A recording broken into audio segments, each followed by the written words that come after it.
Assalamualaikum warahmatullahi wabarakatuh. Kami dari kelompok 9 ingin mempresentasikan hasil kerja kelompok kami yang dimana dengan judul teori portofolio multifaktor model. Di sini saya akan memperkenalkan anggota kelompok saya, yaitu ada Elsa Berlianti dengan NIM A1C020065, ada Fadia Maya Rengganis dengan NIM A1C020070, ada Eka Putri Yustiana dengan NIM A1C020064, dan ada Febi Rahayu dengan NIM A1C0198078. Baik, selanjutnya saya akan menjelaskan apa itu portofolio multifaktor model. Di sini ada portofolio, yaitu adalah suatu kumpulan atau kombinasi dari aktiva atau sekuritas keuangan seperti saham, obligasi, dan setara dengan kas dalam suatu unit yang dipegang atau dibuat oleh seorang investor. Perusahaan investasi atau institusi keuangan itu ada investor yang membentuk portofolio dalam satu kelas aset yaitu saham, berarti investor tersebut harus berinvestasi dalam berbagai saham. Untuk menekan risiko, pemilihan portofolio diklasifikasi menjadi dua, yaitu portofolio efisien dan portofolio optimal. Yang dimana ada pemilihan portofolio optimal dapat menggunakan model Markowitz atau model indeks tunggal atau single index model. Model Markowitz hanya mempertimbangkan return ekspektasi serta risiko dan tidak mempertimbangkan aktiva bebas risiko. Nah, oleh karena itu, model Markowitz ini disebut juga dengan mean variance model. Mean berarti return ekspektasi yang banyak dihitung dengan cara rata-rata, sedangkan variance adalah pengukuran risiko yang digunakan. Selanjutnya ada portofolio efisien dan portofolio optimal.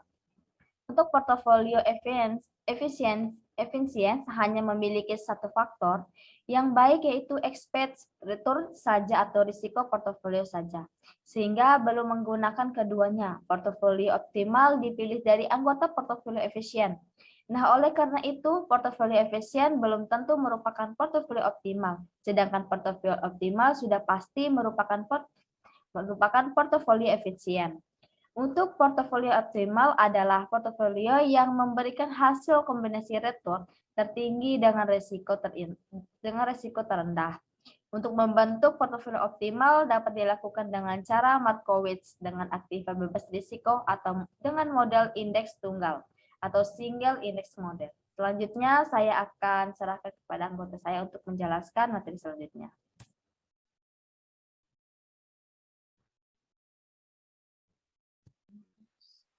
Baik, saya akan menjelaskan mengenai yang pertama, definisi multifaktor model. Model multifaktor adalah model keuangan yang menggunakan banyak faktor dalam perhitungannya untuk menjelaskan fenomena pasar dan atau harga aset equilibrium. Model perhitungannya untuk menjelaskan fenomena pasar atau model multifaktor dapat digunakan untuk menjelaskan sekuritas individu atau portofolio sekuritas. Itu dilakukan dengan membandingkan dua atau lebih faktor untuk menganalisis hubungan antara variabel dan kinerja yang dihasilkan. Kemudian di sini ada jenis model multifaktor.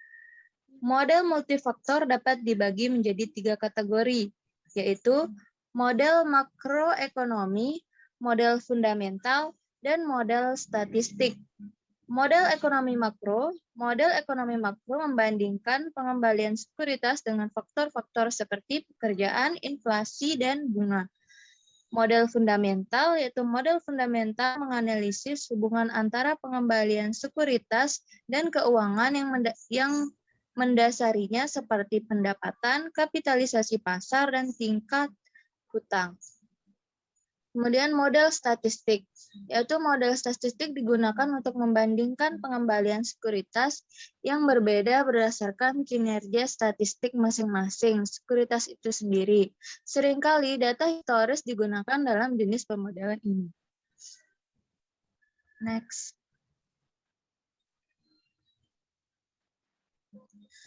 Selanjutnya ada teori modifikasi model multifaktor.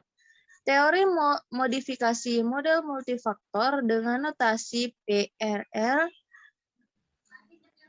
yaitu kepanjangan dari predicted return saham. Menurut modifikasi model multifaktor. Karakteristik teori modifikasi model multifaktor ini, yang pertama, fleksibel terhadap jumlah dan nilai estimasi variabel terhadap jumlah data bulanan. Yang kedua, adaptif terhadap siklus bisnis terhadap berbagai jenis saham terhadap bermacam metode estimasi kesalahan prediksi. Dan yang ketiga, data driven berarti validitas model ini sangat bergantung pada kualitas data input. Adapun formula dari teori modifikasi model multifaktor, seperti yang tertera di layar ini. Rumusnya.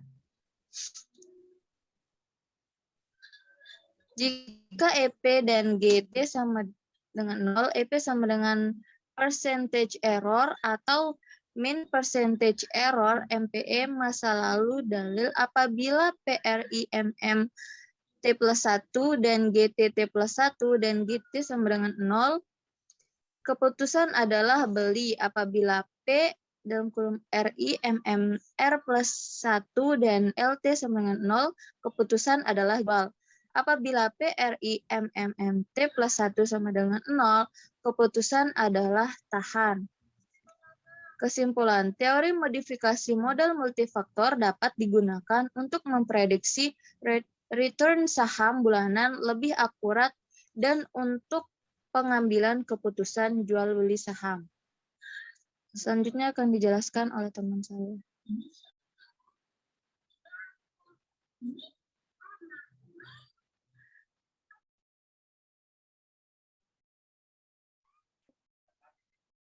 Baik, di sini saya akan menjelaskan mengenai chart multifaktor asset bridging model.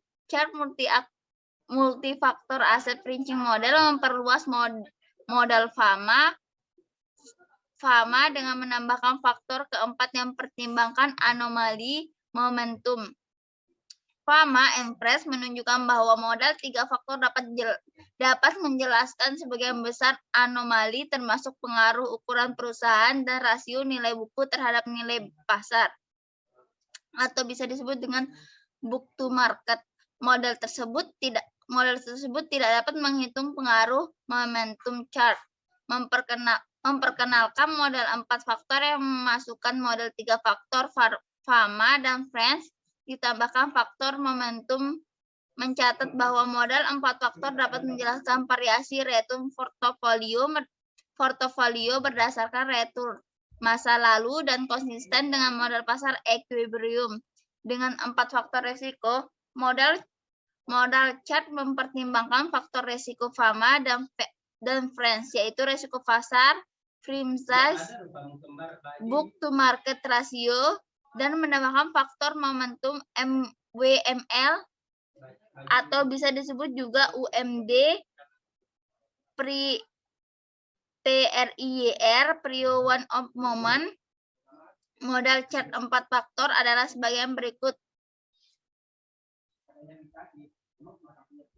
Selanjutnya, Elsa. Ini dapat kita lihat rumus dalam return reksadana dalam chart multifaktor. Keterangan pada rumus di atas ada di bawahnya. RIT itu adalah return reksadana I pada periode T. RFT risk free rate pada periode T. MKTT market premium free rate pada periode RMT kurang RFT. SMBT return pada faktor small business big pada periode T. HMLT return pada faktor high minus low book to market pada periode T. HMLT return dan faktor winner minus loser pada periode T. BYSO adalah faktor sensitif untuk variabel yang diperbolehkan regresi. Sekian dari saya serahkan ke moderator.